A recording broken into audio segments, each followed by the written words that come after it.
Poll question today. After the first quarter of the season, what letter grade do you give the Vancouver Canucks? A+, A minus, B+.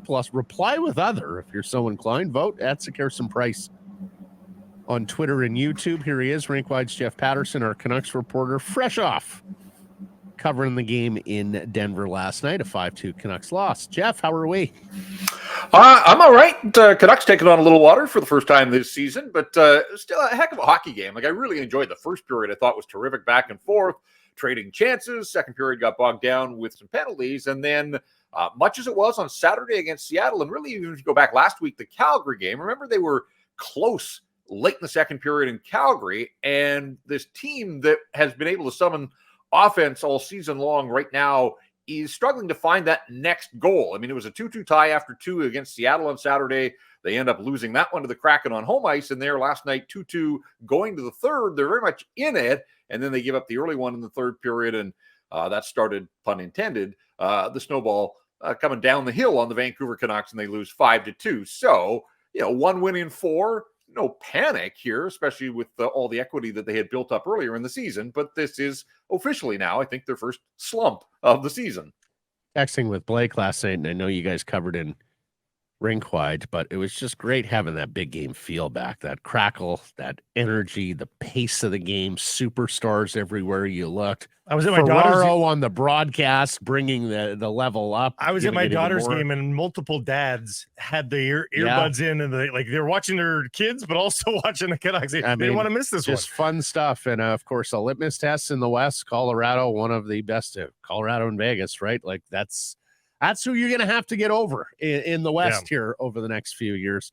So I love just the elements and the stage and the theater that we got. And to that point, Matt, and I had sort of my first inkling of that was the home game against Dallas, a Saturday night, 10 games in. They were both coming into the game with big time records, and there was that buzz in the building. And I thought it then, and I thought it again last night. Like, just imagine that was the first of 6 or 7 straight against the same opponent, and you're starting to build those storylines that create themselves come playoff time. We're getting way ahead of ourselves, but I have allowed my mind to wander on a couple of nights already this season, and I can sit here and tell you with certainty that that's not a place my mind has gone to the last couple of years, because even when they've had good opponents on the schedule, the Canucks were so far out of it that it had, forget dare to dream. I mean, it was just another night where, okay, good team's coming in, I'll watch the other team and see what they do. But now the Canucks able to hold their own, and measuring stick. And sure, they came up a little bit short, but there were still elements of their game to like in the way that they pushed back against the Colorado Avalanche, especially when they were down 2-1 after the first period. Honestly, the game reached deep into my memory banks and brought back that feeling of intensity for hockey games that has been too often lacking. That can continue on Friday, though, guys. I mean, that's a big game on Friday for them to make sure that the Seattle Kraken don't get too close to them in the standings. And we know what the record is. So, they're not alongside the Canucks in terms of the standings right now. But in terms of where they ultimately might be, they could be alongside. I don't think you can afford to give 2 games to the Kraken this early in the season here, Jeff. No, and it's a 3-game season series. The Kraken have had their one and only visit to Vancouver. And so we talked about this earlier with Edmonton, that the Canucks won the season series. Again, is it going to matter at the end of the season? No, but you want the tiebreakers in your back pocket. And if the Kraken win in regulation on Friday, they will be 2-0 against the Canucks, and therefore they will have won the season series in the early going. So just keep that in mind. I mean, I don't think that that's going to be the ultimate motivation for the Vancouver Canucks. I think it's getting back to doing some of the things that they have done well earlier in the season. And one of those is the power play. And again, we talked about it on Rink Wide. The movement's there, the puck movement's there, but not many shots last night. Just 4 shots on goal in 5.5 minutes power play time. And for the first time this season, the Canucks have been skunked on the power play in 3 straight games. So again, not reason for alarm, but I think this sort of broadens the conversation, and it goes hand in hand with where's Elias Pettersson gone over these last really 7 games. And he has 4 points in the 7 games. Just the 1 goal, the power play goal in Calgary last week. So he hasn't scored a 5-on-5 goal since the November 4th game against the Dallas Stars that I mentioned. That was 10 games ago. That's a bit of a concerning trend there. And it's one thing if your Stars don't score. Like, this guy had 19 points in the first 10 games of the season, and we were pumping him up for just about every individual award that was out there. But the 10-game splits, He had 19 points in the first 10 and just 9 in the most recent 10 games. So he's not far off a point a game, but this is the thing. When we talk about Elias Pettersson and his 200-foot game and being in the Selke conversation, guys, in the last 7 games, the Canucks have been outscored 8-2 with Elias Pettersson on the ice at 5-on-5. So weird. Yeah, and he blocked that shot in the first period and was shaking his left leg. And of course, we all think he might be playing through something already. So wasn't taking the face-offs. No, it's been weird. And then there's defense, Jeff, where they end the game with 4 defensemen. And today, a travel day and team day off. So we probably won't get word, or at least a confirmation, until tomorrow from the Vancouver Canucks. How concerned would you be with they're running out of defensemen again? This is an old trope, huh? Canucks lore. Yeah, it's getting a little bit thin there. They've got Akito Hirose as an extra body, but it's been a tough couple of weeks for Tyler Myers. Remember, he got hurt in the same game on the same shift as Carson Soucy. Now, Soucy's injury has proven to be far more serious, but there was questions about Tyler Myers. He was given a maintenance day, the first practice back off the road after that game in Montreal, so he was a little banged up then, but he has played, and he's played every game for the Canucks, so we'll have to wait and see. But yeah, he was shaken up, and certainly Mark Friedman, that was a little frightening. Like, when he went down hard there, and for a moment or two, even on the broadcast, they wondered if he was out cold. He was able to get to his knees and then ultimately help himself off the ice, but he didn't return, and you do wonder if he's going to be available to the Vancouver Canucks on Friday in Seattle. Now, geography comes into this because the Canucks are heading back to the Pacific Northwest, and the Abbotsford Canucks, they're in Calgary for the weekend, but they probably haven't left yet. So I would think that if the Canucks have to put a call into the farm, that it would just be a little cross-border shopping here on this U.S. Thanksgiving weekend, and they could get some guys down to Seattle. But it's a question of who, because when Akito Hirose was recalled last week, Rick Tocchet talked about the fact that it was really a 50-50 thing with him and Christian Wolanin, but Wolanen's been playing through a nagging injury in the minors, and I think they wanted to get Christian Wolanin up, so I'm not sure where he is in terms of full health. And obviously Friedman and Myers are both the right shot guys, and so that begs the question, like, would Jet Wu finally get his call to the big time? We'll have to wait and see what happens there. But yeah, I think already a little bit thin on the back end, and now maybe more so. So we're curious to see what we can glean out of what I would imagine would be a full morning skate at Climate Pledge on Friday. What did you see as the reason for the fade in the third period? What ultimately led this to be a 40-minute game and not a 60-minute game for the Canucks? I thought Colorado really pounced on the Canucks right out of the gate. Frederick Olsen had an incredible chance in the first minute of the third, didn't score. And then moments later, they get the goal that still belongs to Riley Tufte. Whether he actually touched the puck or not, who knows? But it got past Thatcher Demko. I think there's a couple of things. One is Colorado looked like they amped it up a little bit, and the Canucks maybe weren't ready or able to respond at that level. The other thing is, and I think it goes back to this idea that, in the first, 15 games, it just felt like if the Canucks needed a goal, they were able to get it. And right now, that's gone a little bit quiet for them. They still have incredible talent. I don't think that this is any signal that the offense has dried up for the Vancouver Canucks. But again, when you look at, Brock Boeser, 8 goals in the first 10 games, 5 in the most recent 10-game stretch. And I think we all thought that there would be some coming back down to earth for a guy like Brock Boeser. We've talked about Elias Pettersson. There's this handful of players that have just gone quiet offensively, whether it's Garland, whether it's Joshua, whether it's Anthony Beauvillier. Like right now, it's JT Miller and Nils Höglander and a pretty heavy dose of Quinn Hughes. Those are your 3 goal scorers for the Vancouver Canucks. Otherwise, in the last 7 games, it has been a struggle. So I think, as simple as Riley Tufte gets a depth goal for the Colorado Avalanche, and the Canucks, they got their depth goal in the first period, but they just couldn't summon, enough offense to get that next one to get back on even terms. Of course, Wolanin would require waivers. So if you're bringing up Wolanin, it's probably for a longer-term injury, right? You wouldn't bring him up just to get through a game sort of thing to send him unless you were back down. You qualify for the emergency call-up where you don't have to do that. But Carson Soucy is out long-term, and Tocchet said it was 50-50 between those two, and Wolanin wasn't. Like, I think Wolanin would have been here if he had been fully healthy. Right. Instead, they bring Akito Hirose, but they can send Hirose back without waivers, and Christian Wolanin could be here for a longer run. And of course, Mick Ward made it to the final cuts with the Canucks, so maybe he's an option there as well. You mentioned Boeser, the 1 assist in 4 games. I do wonder if the and Ray was terrific between the penalty boxes last night, letting us know about the conversation that was going on. I wonder if that's a good thing for Boeser.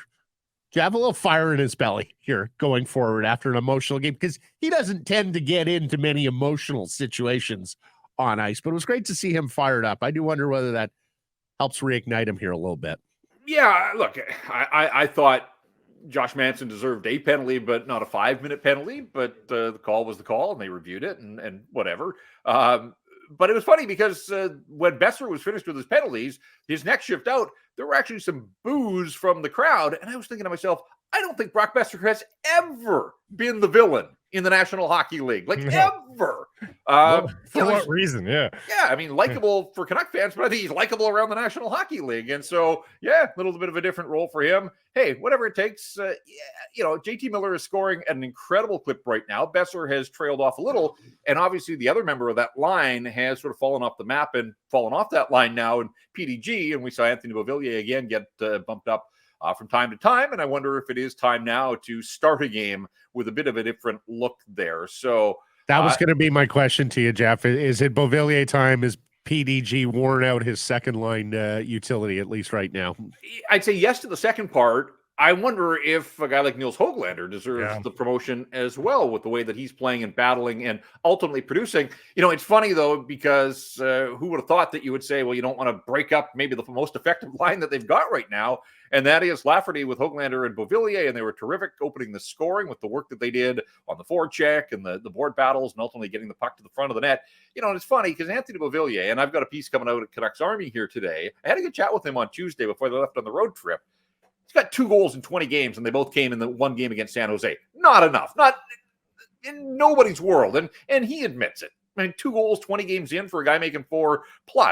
But if you scratch a little deeper on that line, like that line has outscored opponents 7-1 at even strength. Like they are spending very little time defending, and they are producing. Most of it's Höglander, but Lafferty has had his moments as well. But for a guy like Beauvillier, like the underlying numbers are pretty solid. He took his second penalty of the season last night, so he hasn't hurt the hockey club in that regard. I do think that Anthony Beauvillier is doing a number of decent things, and this is a new role for him. I mean, he's always been a top 6 guy, and so he's adapting to playing less and playing in different roles. But I think he is starting to play a little bit better here. And so, in game, he's been the guy that gets the promotion, but I do wonder on balance, if you're replacing Phil Di Giuseppe, whose calling card is hard work and forecheck, like could Nils Höglander slot right in there with Brock Boeser and JT Miller? Different weight profiles, obviously. Like I do love the size of PDG, but Höglander plays a little bit bigger and heavier than his tail of the tape. So, well, perhaps that could work. I asked you gentlemen a couple of weeks ago, is Höglander done with being a healthy scratch in the NHL? I ask again, guys. Are we now looking at an NHL regular, because he was the healthy scratch there? Was it in Toronto, Jeff, or Montreal? Montreal when Teddy Bluger came back, yeah. And he's been terrific since. Like message sent, message received. You never say never, because you never know when a coach just says that was a terrible game and you want to Patrick Laine him. But outside of that, for the most part, yeah, I don't necessarily think he's Tocchet's favorite profile of player. Like I think he's had to win over the head coach a little bit, Jeff, but you tell me, is it onwards and upwards for Höglander from here? I'd like to think so. This is a guy that has been a healthy scratch twice, so he's only played 18 of the games for this team, and he's got 6 goals. And again, if others are struggling, right now he is being effective, but he's also got a bottom line element to all of this. That said, 20 games into the season, guys, they've had one night where both Pia Suter and Teddy Bluger have been in the lineup, and that was that game in Montreal. And after that, and the Suter, like he's not on this road trip, and so it's going to be at least 7 games for him, and it's still a mystery ailment. But at some point, he's coming back, and then the coaches are going to have tough decisions, because I just mentioned Beauvillier, who's doing a lot of decent things, but not putting pucks in the net. I'm not sure he's out of the woods entirely, and I think a week ago it felt like Beauvillier maybe was trending to be, the message-sending healthy scratch of a $4 million guy. Garland and Joshua, they're not scoring, but I think they're noticeable and they're doing some things. And Joshua had his night in San Jose where he was a scratch, and he's responded and has been physical and has been pretty effective. So, those are good decisions for coaches. Obviously, they want to get healthy first and foremost so that they have to make those decisions. But I can't sit here and tell you entirely. And to Blake's point, I think, Höglander sort of invited the healthy scratch in Montreal with a poor performance in Toronto. And so it could be as simple as, what have you done for me lately? And we'll see where it goes. But I do like what I'm seeing from Nils Höglander in the here and now. And really, again, it's been choppy for him in his NHL career, and he got sent down last year, and he's played for 3 head coaches and another one down on the farm. And so there's just been a lot of voices around Nils Höglander, but through it all, for a mid-second round pick in that 2019 draft, he's still top 10 of his draft class in games played and goals scored. And I think he's 12th in points produced. Like, there have been some moments where it's frustrating for fans and coaches, but really, when you think of what he's doing and on the contract that he's on, I mean, this guy's providing value for the Vancouver Canucks as long as he can stay in the lineup. Poll question. What letter grade do you give the Vancouver Canucks a quarter of the way through the season? I think you go A-. I mean, limping a little to the 20-game mark, but still so much to like individually and collectively. And when you think of where they were at the 20-game mark last season with a record of 7-10-3, it's essentially a mirror image. They've exceeded everybody's expectations. And certainly I had them as a team that was going to be better than last year and one that I thought was going to be in playoff contention. I think my ultimate prediction was they were going to fall just short.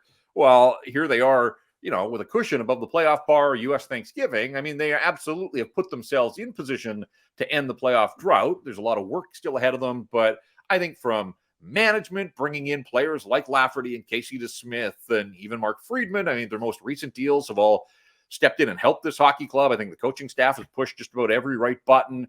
And then the players themselves, the leadership group, the supporting cast, it's hard to find much fault with this group. So, at the outset of the season, if you had asked me, hey, at the 20-game mark, I'm telling you right now, you're going to give them an A. Like, I would not have believed you. I wouldn't have. I wasn't sure how we were going to get from here to there. But having watched this team night in, night out, and been around them every step of the way, I think they've earned an A-, and that leaves them a little bit of room for improvement over the long haul here the rest of the season. Great stuff, Jeff.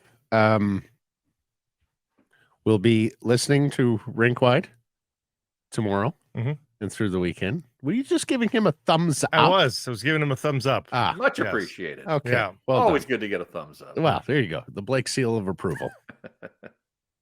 This great clip brought to you by, wait for it, Great Clips. It's going to be great.